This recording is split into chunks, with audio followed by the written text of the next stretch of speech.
Welcome to Orange County Power Players, where we spotlight the personal, professional, and financial success stories of OC's top leaders. Here's your host, Danny Flores.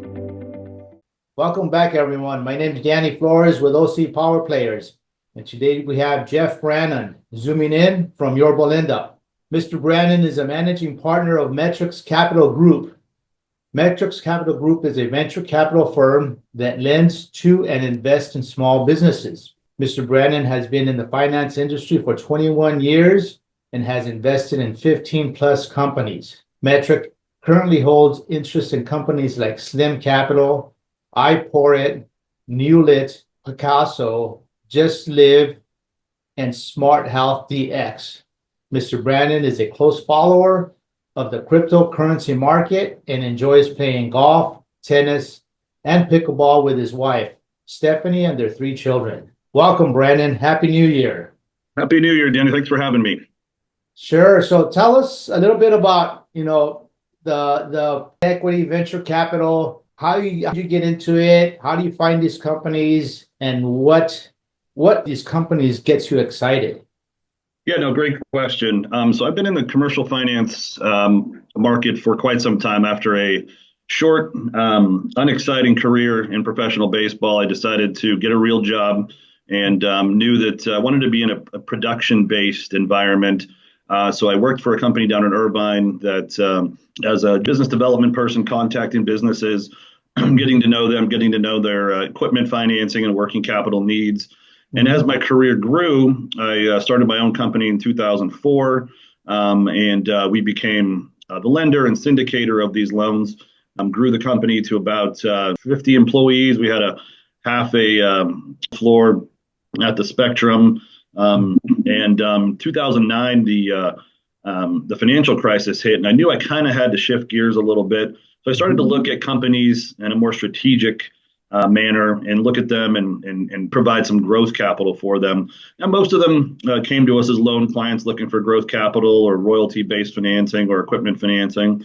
But those opportunities grew into a more close and strategic role to where we started to invest equity. We started to look at angel rounds, started to look at kind of convertible notes. And interestingly enough, the companies that you mentioned, iPorit, Smart Health, Newlight, and Live are all Orange County companies. They have a variety of different focus, but all Orange County entrepreneurs.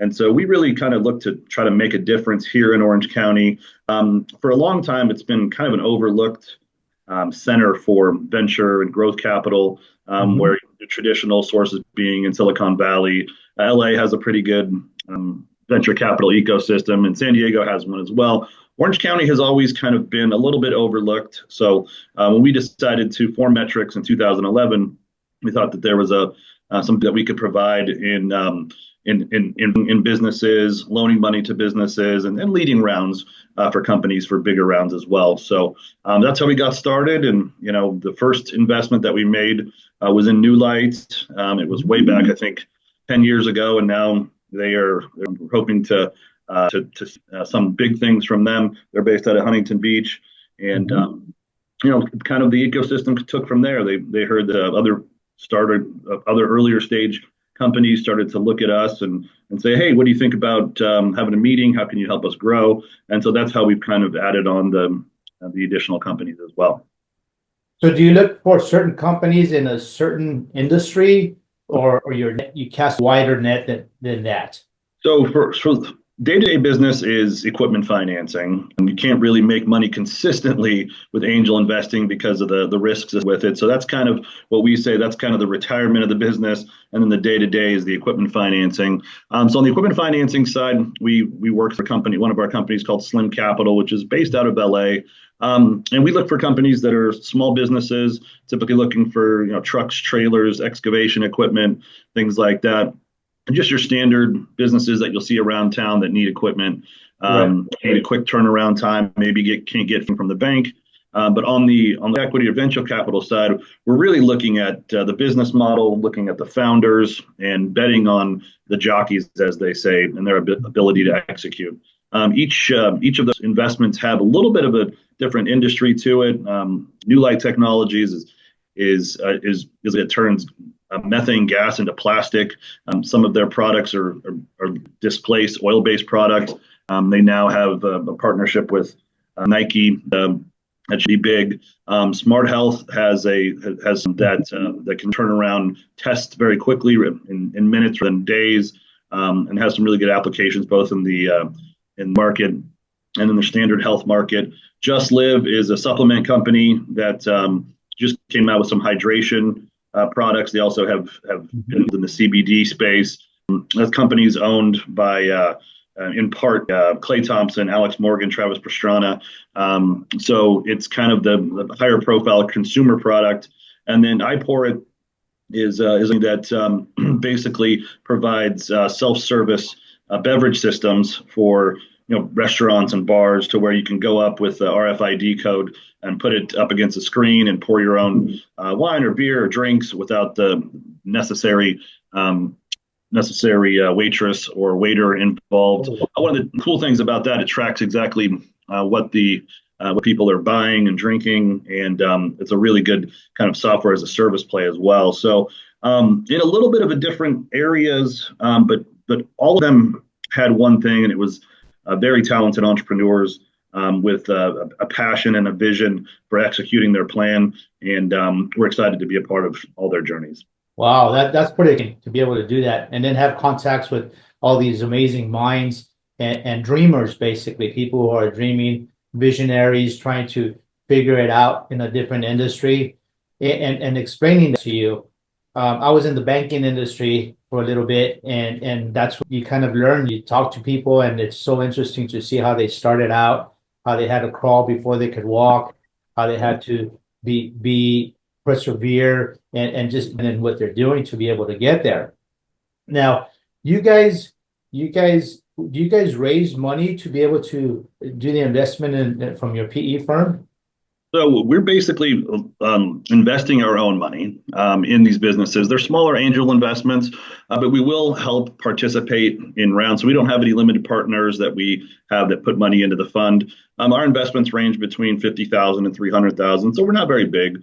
As I mentioned, our day-to-day is loaning money to businesses for equipment or working capital, and we leverage banks for that particular product. We'll put loans together, sell them off to banks, have banks service them. We do hold our own internal balance sheet through Slim for cannabis-related companies and things like that. So we're basically operating with our own money and a handful of bank lines to make it work.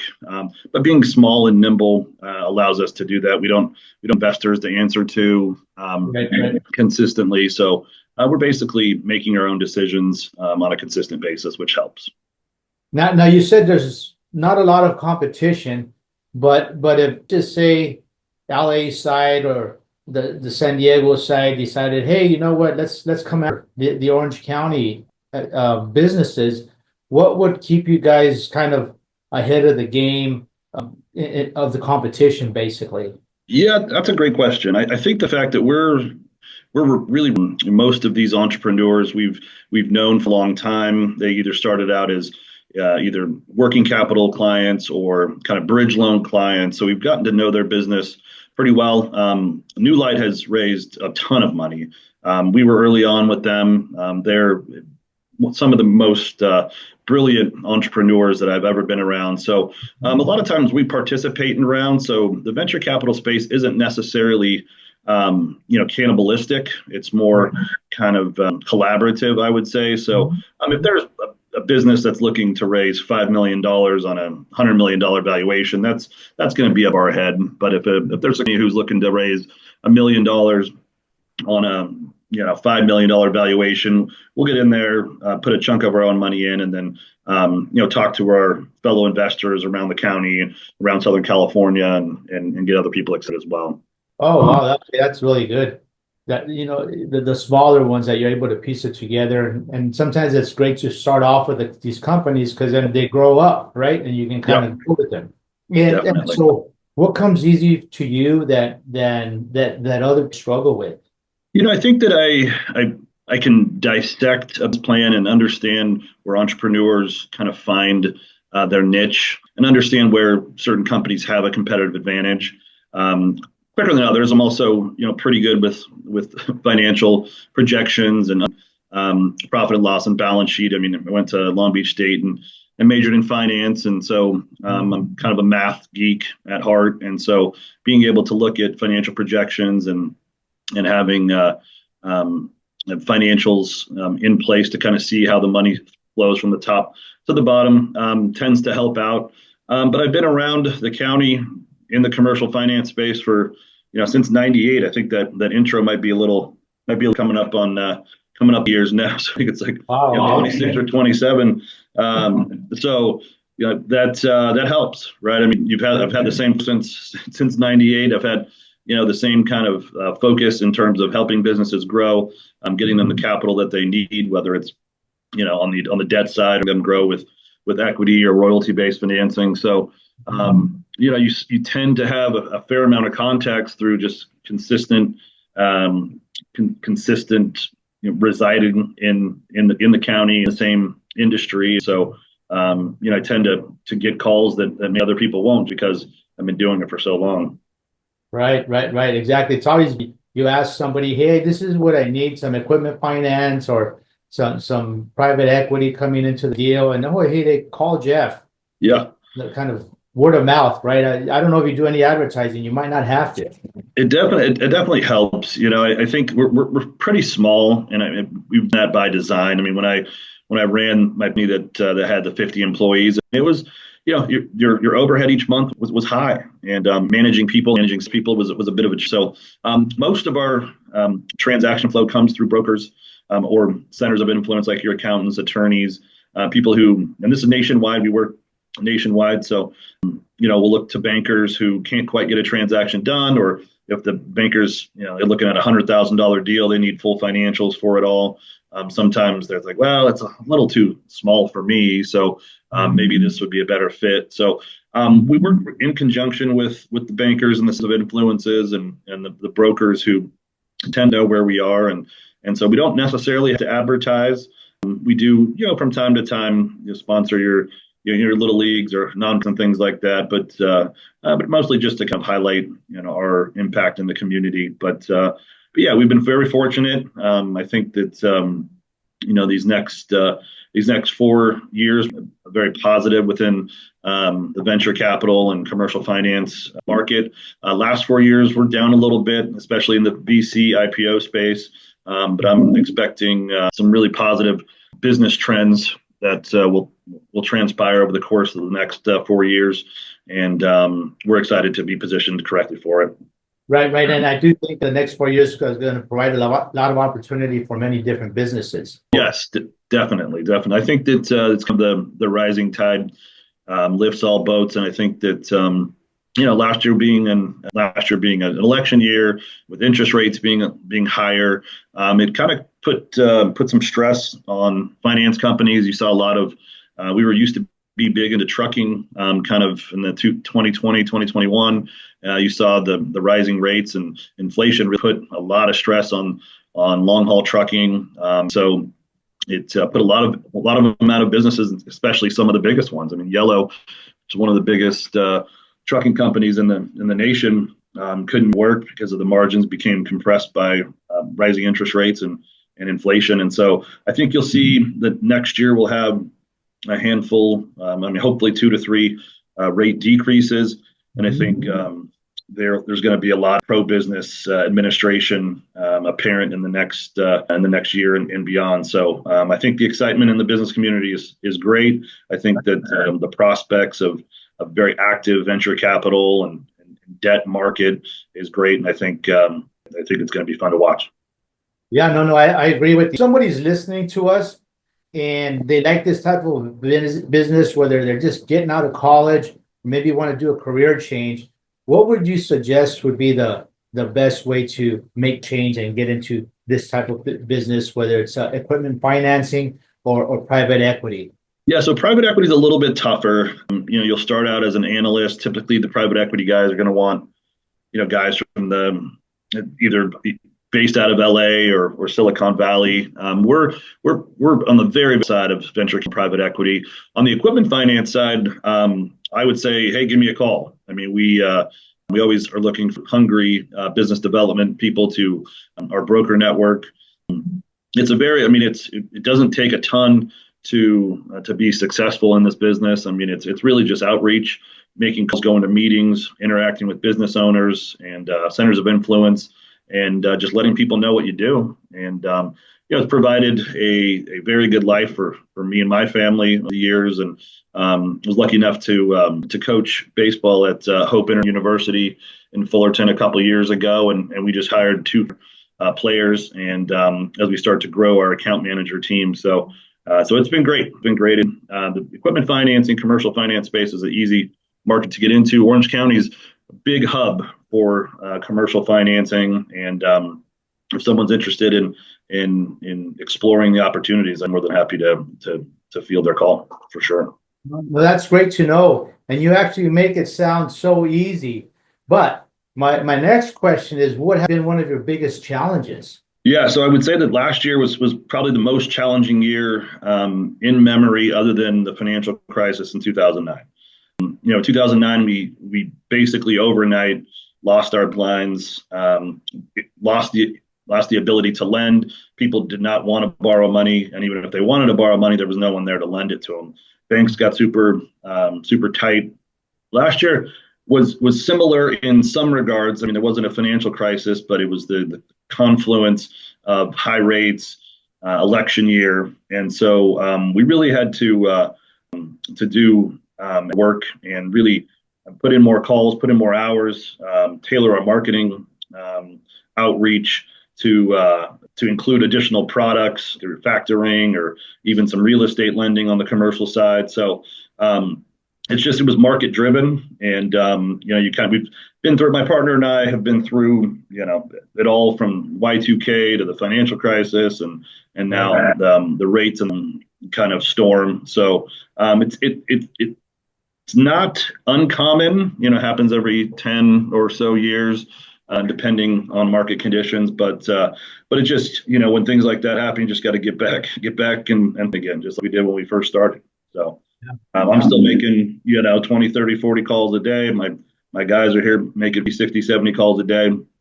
Back in the old days when we first started, it was 100, 150, 200 calls a day, out of the phone book. Now it's a little bit easier because you have the ability to search who the business owner is, and it's not a straight cold call, but it's still baseline business development. You've got to roll up your sleeves, get out there, and make it happen. So it's a great career, great industry for people who are typically A type. They want to get paid for production. They feel like they work as harder than anybody else. So you get out what you've been, and that's I think that's all a lot of people that share a similar mindset would want from their career. Right. No, thank you for sharing. Yeah, that's the reality of that. Maybe the reality in many different businesses. It looks like you've been doing well, and you got it going on. Congratulations on that. Now, many times, to kind of weather the storm, business owners such as yourselves may look for different ways to create income. Yep. To help weather the storm, whether it's to help set themselves up for retirement. What are your thoughts on that? Yeah, I think it's important that you diversify. You want to create opportunities where you can make money in your sleep. With our ability to in other businesses, we've created income streams through royalty-based financing, which is kind of a combination between growth and venture capital. It's essentially a loan, but it's based on the repayments based on the royalty, based on the revenue. So it has a risk, but it also has a because of the risk. And then, of course, you have your real estate, your investment properties. I think are always a sound investment in terms of providing passive income as well. So I think it's important to diversify. We're very bullish on cryptocurrency, but that's as anything, if not the riskiest. And then it has the ability to have huge returns and ability to go to zero in 5 minutes. So, but being able to spread it out over different asset classes, creates the best opportunity for you to passive income, create direct income, and diversify. Right. No, that's the way to do it, I think, is they say having multiple streams of income is what creates that stability and helps increase your cash flow at the same time. Absolutely. So as we wrap up the interview, what does 2025 look like for you? Yeah, so 2025 we're very bullish on. I think that that with the new administration coming in, and seeing some of the changes that are going to be made within the business community, I think that we'll probably start to see an increase year over year of 10 to 15% in terms of what we're loaning out dollar for dollar. I think that the rates will probably drop once or twice within the first 6 months, which will bring the transportation industry back into play for us, which we kind of had to away from a few years back just because of the risk associated with it. We still do it, but the credit requirements are a little bit higher. So I think this is a banner year, 2-3 years for our industry, and I think that a lot of industries will follow suit. So it's an exciting time. We weathered a little bit of a storm in 2024, and now it's time to make sure we get back to the desk and grind and make the most of it. Right. Well, thank you much, Jeff, for all the insights and tips that you shared with us. If you wanted to get a hold of you, what's the easiest way to do that? Yeah, I mean, my email for metrics is jb@metcapgroup.com. That's on the venture capital side. For Slim Capital, it's Jeff@slim, SLIM, capital.com. And those are probably the easiest ways to get in touch with me, and more than happy to share some ideas and give you any insight or industry insights that they may request. So I'm excited to talk with people. Or maybe even your next hire. Absolutely. Yeah. Definitely. Great. Well, so much, Jeff, more time. Thank you so much for having me. Thanks for listening to Orange County Power Players. Want to share your success story? Apply to be a guest at ocpowerplayers.com/guest.